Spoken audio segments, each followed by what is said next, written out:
Exodus chapter 36. The Lord has gifted Bezalel, Aholiab, and the other skilled craftsmen with wisdom and ability to perform any task involved in building the sanctuary. Let them construct and furnish the tabernacle just as the Lord has commanded. So Moses summoned Bezalel and Aholiab and all the others who were specially gifted by the Lord and were eager to get to work. Moses gave them the materials donated by the people of Israel as sacred offerings for the completion of the sanctuary.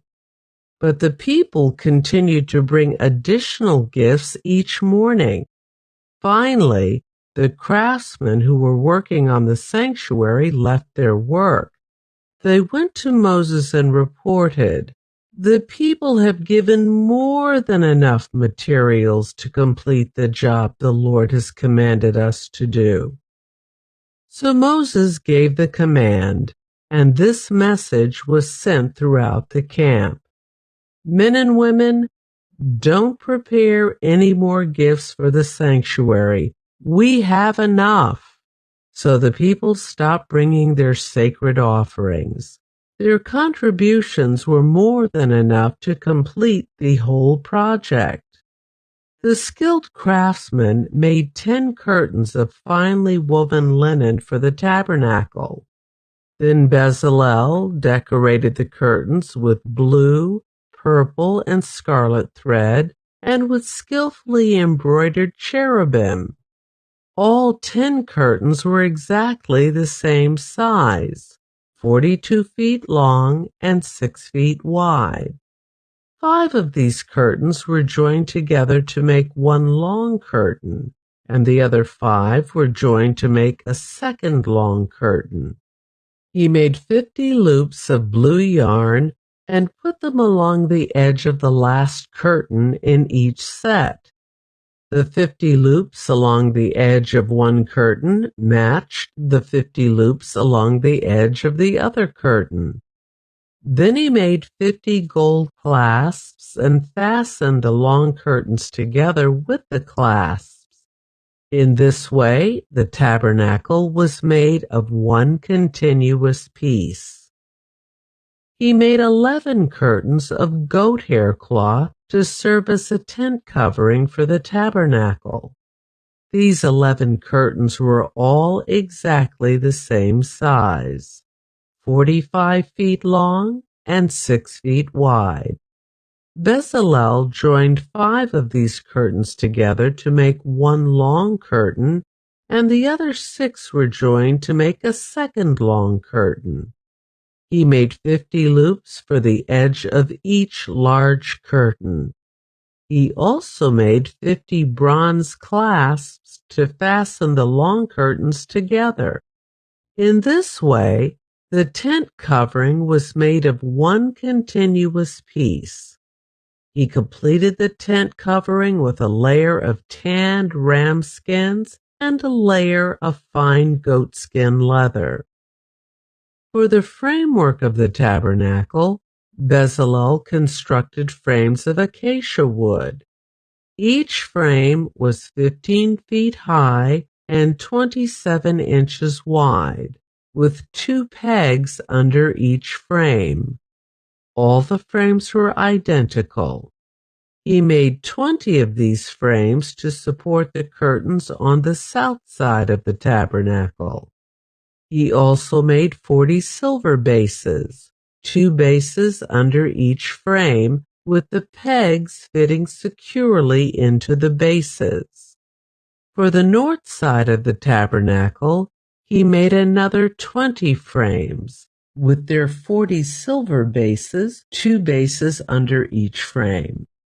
He made 6 frames for the rear, the west side of the tabernacle, along with 2 additional frames to reinforce the rear corners of the tabernacle. These corner frames were matched at the bottom and firmly attached at the top with a single ring, forming a single corner unit. Both of these corner units were made the same way. So there were 8 frames at the rear of the tabernacle, set in 16 silver bases, 2 bases under each frame. Then he made crossbars of acacia wood to link the frames, 5 crossbars for the north side of the tabernacle and 5 for the south side. He also made 5 crossbars for the rear of the tabernacle, which faced west. He made the middle crossbar to attach halfway up the frames. It ran all the way from one end of the tabernacle to the other. He overlaid the frames with gold and made gold rings to hold the crossbars. Then he overlaid the crossbars with gold as well. For the inside of the tabernacle, Bezalel made a special curtain of finely woven linen. He decorated it with blue, purple, and scarlet thread, and with skillfully embroidered cherubim. For the curtain, he made 4 posts of acacia wood and 4 gold hooks. He overlaid the posts with gold and set them in 4 silver bases. Then he made another curtain for the entrance to the sacred tent. He made it of finely woven linen and embroidered it with exquisite designs using blue, purple, and scarlet thread. This curtain was hung on gold hooks attached to 5 posts. The posts, with their decorated tops and hooks, were overlaid with gold, and the 5 bases were cast from bronze. Exodus chapter 37. Next, Bezalel made the Ark of acacia wood, a sacred chest 45 inches long, 27 inches wide, and 27 inches high. He overlaid it inside and outside with pure gold, and he ran a molding of gold all around it. He cast 4 gold rings and attached them to its 4 feet, 2 rings on each side. Then he made poles from acacia wood and overlaid them with gold. He inserted the poles into the rings at the sides of the ark to carry it. Then he made the ark's cover, the place of atonement, from pure gold. It was 45 inches long and 27 inches wide. He made 2 cherubim from hammered gold and placed them on the 2 ends of the atonement cover. He molded the cherubim on each end of the atonement cover, making it all of one piece of gold. The cherubim faced each other and looked down on the atonement cover. With their wings spread above it, they protected it. Then Bezalel made the table of acacia wood, 36 inches long, 18 inches wide, and 27 inches high. He overlaid it with pure gold and ran a gold molding around the edge. He decorated it with a 3-inch border all around, and he ran a gold molding along the border. Then he cast 4 gold rings for the table and attached them at the 4 corners next to the 4 legs. The rings were attached near the border to hold the poles that were used to carry the table. He made these poles from acacia wood and overlaid them with gold. Then he made special containers of pure gold for the table, bowls, ladles, jars, and pitchers to be used in pouring out liquid offerings. Then Bezalel made the lampstand of pure hammered gold. He made the entire lampstand and its decorations of one piece: the base, center stem, lamp cups, buds, and petals. The lampstand had 6 branches going out from the center stem, 3 on each side. Each of the 6 branches had 3 lamp cups shaped like almond blossoms, complete with buds and petals. The center stem of the lampstand was crafted with 4 lamp cups shaped like almond blossoms, complete with buds and petals. There was an almond bud beneath each pair of branches where the 6 branches extended from the center stem, all made of one piece. The almond buds and branches were all of one piece with the center stem, and they were hammered from pure gold. He also made 7 lamps for the lampstand, lamp snuffers and trays, all of pure gold. The entire lampstand, along with its accessories, was made from 75 pounds of pure gold. Then Bezalel made the incense altar of acacia wood. It was 18 inches square and 36 inches high, with horns at the corners carved from the same piece of wood as the altar itself. He overlaid the top, sides, and horns of the altar with pure gold, and he ran a gold molding around the entire altar.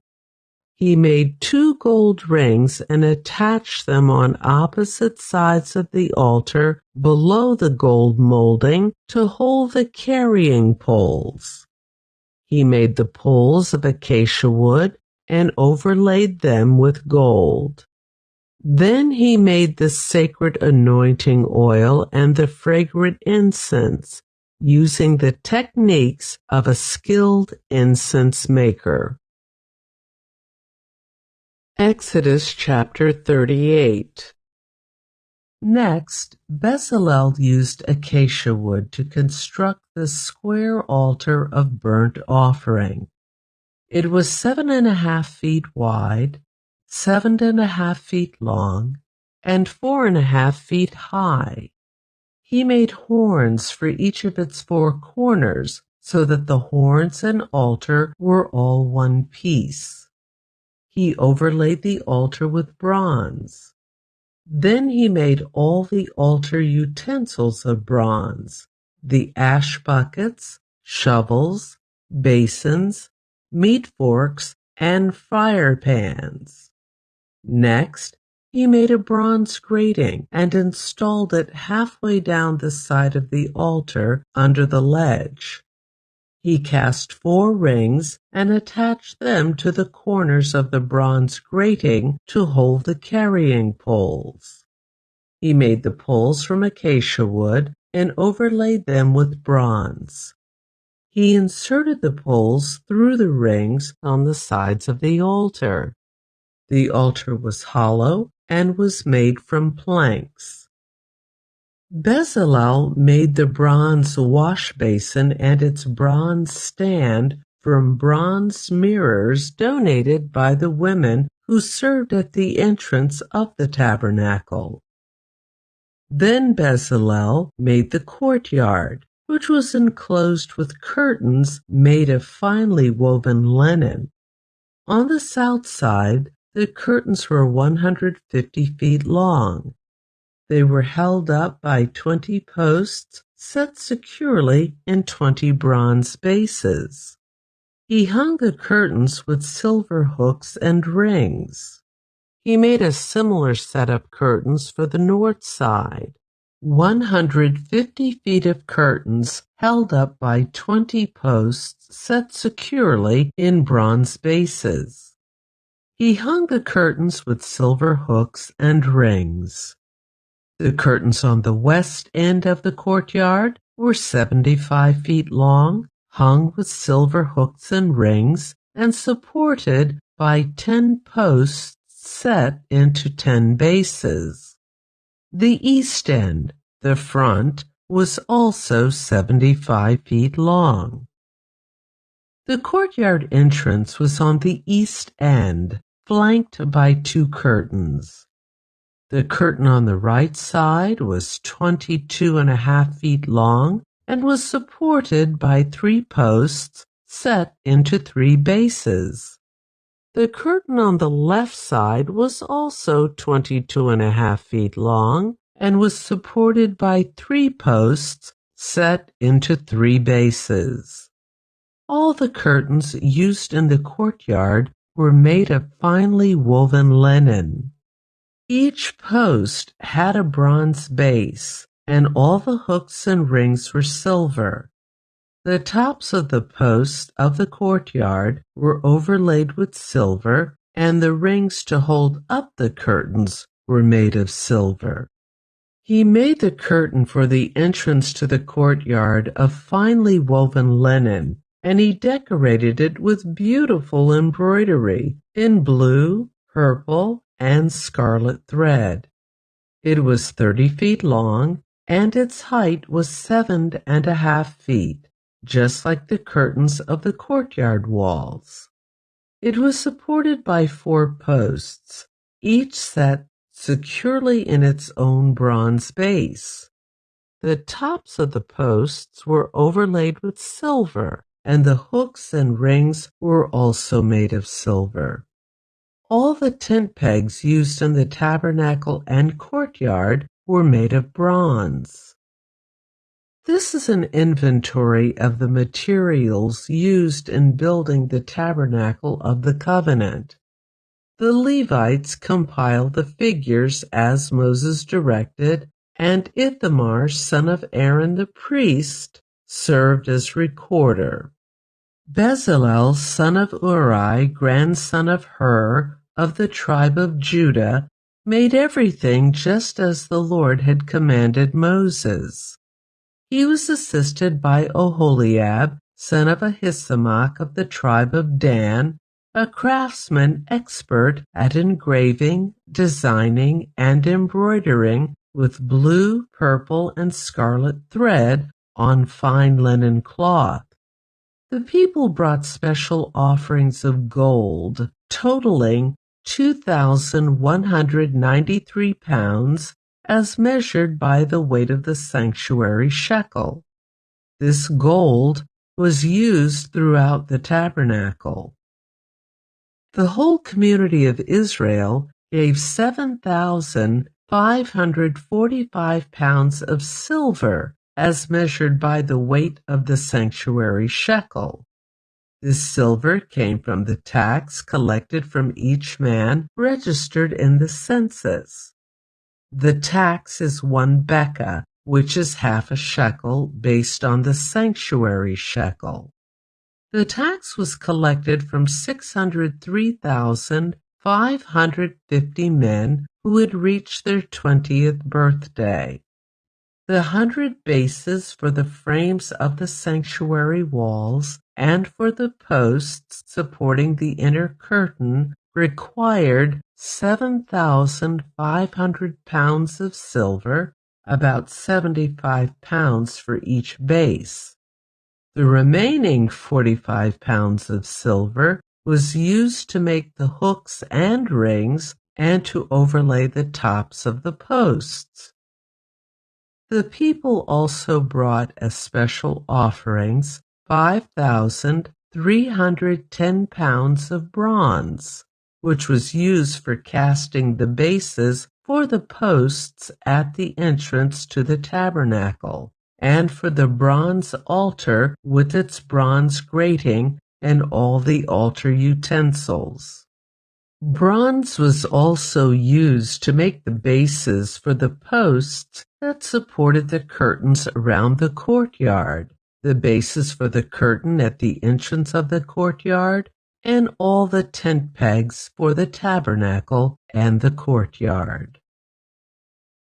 Exodus chapter 39. The craftsmen made beautiful sacred garments of blue, purple, and scarlet cloth, clothing for Aaron to wear while ministering in the holy place, just as the Lord had commanded Moses. Bezalel made the ephod of finely woven linen and embroidered it with gold and with blue, purple, and scarlet thread. He made gold thread by hammering out thin sheets of gold and cutting it into fine strands. With great skill and care, he worked it into the fine linen with the blue, purple, and scarlet thread. The ephod consisted of 2 pieces, front and back, joined at the shoulders with 2 shoulder pieces. The decorative sash was made of the same materials, finely woven linen embroidered with gold and with blue, purple, and scarlet thread, just as the Lord had commanded Moses. They mounted the 2 onyx stones in settings of gold filigree. The stones were engraved with the names of the tribes of Israel, just as a seal is engraved. He fastened these stones on the shoulder pieces of the ephod as a reminder that the priest represents the people of Israel. All this was done just as the Lord had commanded Moses.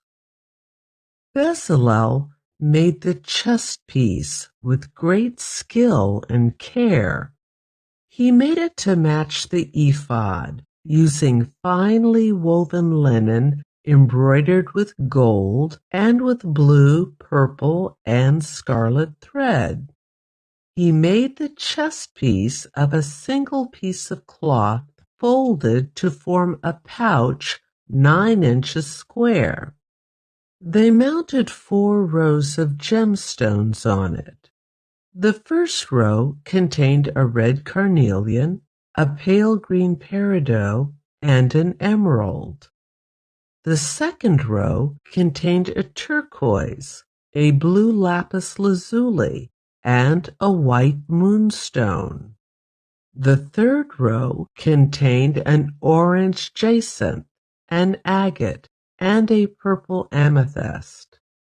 The fourth row contained a blue-green beryl, an onyx, and a green jasper. All these stones were set in gold filigree. Each stone represented one of the 12 sons of Israel, and the name of that tribe was engraved on it like a seal. To attach the chest piece to the ephod, they made braided cords of pure gold thread.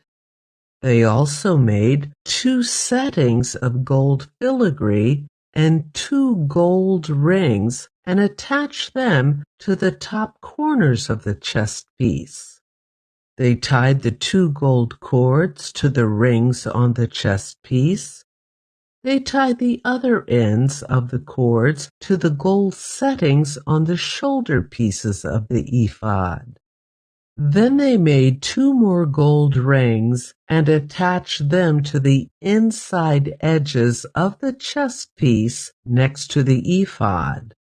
Then they made 2 more gold rings and attached them to the front of the ephod below the shoulder pieces, just above the knot where the decorative sash was fastened to the ephod. They attached the bottom rings of the chest piece to the rings on the ephod with blue cords. In this way, the chest piece was held securely to the ephod above the decorative sash. All this was done just as the Lord had commanded Moses. Bezalel made the robe that is worn with the ephod from a single piece of blue woven cloth, with an opening for Aaron's head in the middle of it. The opening was reinforced with a woven collar so it would not tear. They made pomegranates of blue, purple, and scarlet yarn and attached them to the hem of the robe. They also made bells of pure gold and placed them between the pomegranates along the hem of the robe, with bells and pomegranates alternating all around the hem. This robe was to be worn whenever the priest ministered before the Lord, just as the Lord had commanded Moses. They made tunics for Aaron and his sons from fine linen cloth. The turban and the special head coverings were made of fine linen, and the undergarments were also made of finely woven linen. The sashes were made of finely woven linen and embroidered with blue, purple, and scarlet thread, just as the Lord had commanded Moses. Finally, they made the sacred medallion, the badge of holiness, of pure gold. They engraved it like a seal with these words, "Holy to the Lord." They attached the medallion with a blue cord to Aaron's turban, just as the Lord had commanded Moses. And so at last the tabernacle was finished. The Israelites had done everything just as the Lord had commanded Moses. And they brought the entire tabernacle to Moses, the sacred tent with all its furnishings, clasps, frames, crossbars, posts, and bases.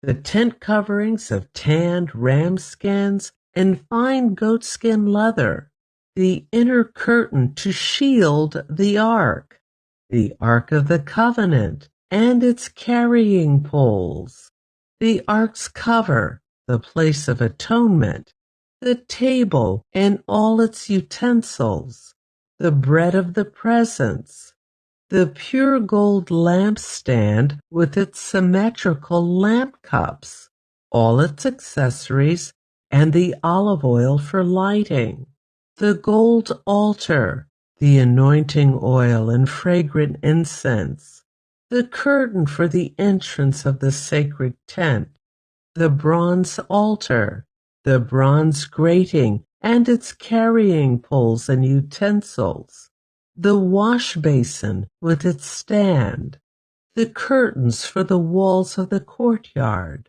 the posts and their bases, the curtain for the entrance to the courtyard, the ropes and tent pegs, all the furnishings to be used in worship at the tabernacle, the beautifully stitched garments for the priest to wear while ministering in the holy place, the sacred garments for Aaron the priest, and the garments for his sons to wear as they minister as priests. So the people of Israel followed all of the Lord's instructions to Moses. Then Moses inspected all their work. When he found it had been done just as the Lord had commanded him, he blessed them. Exodus chapter 40.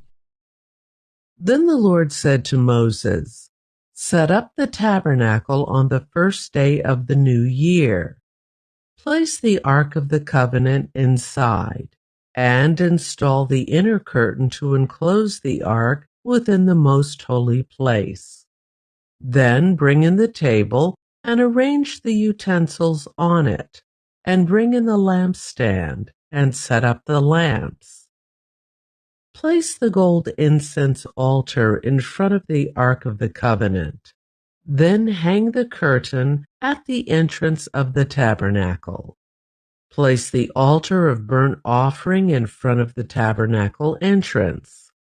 Set the wash basin between the tabernacle and the altar and fill it with water. Then set up the courtyard around the outside of the tent and hang the curtain for the courtyard entrance. Take the anointing oil and anoint the tabernacle and all its furnishings to consecrate them and make them holy. Anoint the altar of burnt offering and its utensils to consecrate them. Then the altar will become absolutely holy. Next, anoint the wash basin and its stand to consecrate them. Present Aaron and his sons at the entrance of the tabernacle and wash them with water. Dress Aaron with the sacred garments and anoint him, consecrating him to serve me as a priest. Then present his sons and dress them in their tunics. Anoint them as you did their father, so they may also serve me as priests. With their anointing, Aaron's descendants are set apart for the priesthood forever from generation to generation. Moses proceeded to do everything just as the Lord had commanded him. So the tabernacle was set up on the first day of the first month of the second year. Moses erected the tabernacle by setting down its bases, inserting the frames, attaching the crossbars, and setting up the posts. Then he spread the coverings over the tabernacle framework and put on the protective layers, just as the Lord had commanded him. He took the stone tablets inscribed with the terms of the covenant and placed them inside the ark. Then he attached the carrying poles to the ark, and he set the ark's cover, the place of atonement, on top of it. Then he brought the ark of the covenant into the tabernacle and hung the inner curtain to shield it from view, just as the Lord had commanded him. Next, Moses placed the table in the tabernacle along the north side of the holy place, just outside the inner curtain. And he arranged the bread of the presence on the table before the Lord, just as the Lord had commanded him. He set the lampstand in the tabernacle across from the table on the south side of the holy place.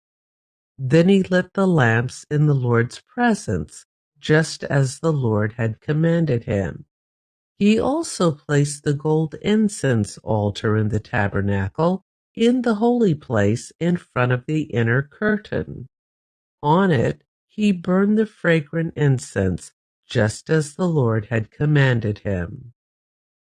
He hung the curtain at the entrance of the tabernacle, and he placed the altar of burnt offering near the tabernacle entrance. On it, he offered a burnt offering and a grain offering, just as the Lord had commanded him. Next, Moses placed the wash basin between the tabernacle and the altar. He filled it with water so the priests could wash themselves. Moses and Aaron's sons used water from it to wash their hands and feet. Whenever they approached the altar and entered the tabernacle, they washed themselves, just as the Lord had commanded Moses. Then he hung the curtains forming the courtyard around the tabernacle and the altar, and he set up the curtain at the entrance of the courtyard. So at last Moses finished the work. Then the cloud covered the tabernacle, and the glory of the Lord filled the tabernacle. Moses could no longer enter the tabernacle because the cloud had settled down over it, and the glory of the Lord filled the tabernacle. Now, whenever the cloud lifted from the tabernacle, the people of Israel would set out on their journey following it. But if the cloud did not rise, they remained where they were until it lifted. The cloud of the Lord hovered over the tabernacle during the day, and at night fire glowed inside the cloud so the whole family of Israel could see it. This continued throughout all their journeys.